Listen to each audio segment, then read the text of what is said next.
Okay, open up your LED BLE app. See that number 1, number 2. That's for the two devices here, these two different RGB controllers. If you had one, it would say 1. If it wasn't connected at all, it'd say 0, and you got some kind of other problem. So you hit the number 2, and that opens up this little system.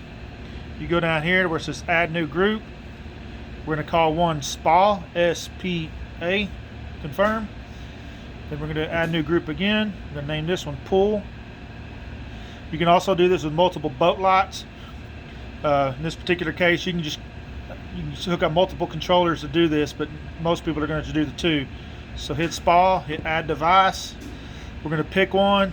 These are the identifiers for each controller. I'm just going to go for verification. I'm going to look at the last two digits here. This one says D8. I'm going to call that one, assign that one to the SPA.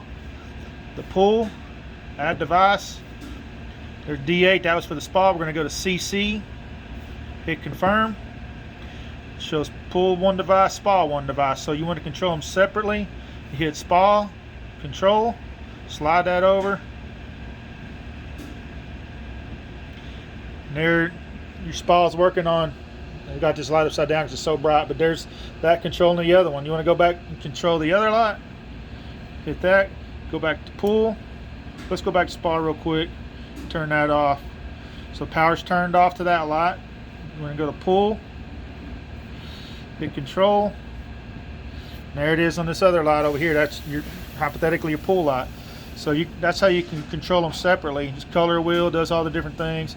That's how you control these things separately right there. Just pick it, hit control, turn it off, turn it on. Either way, it's pretty much just that simple.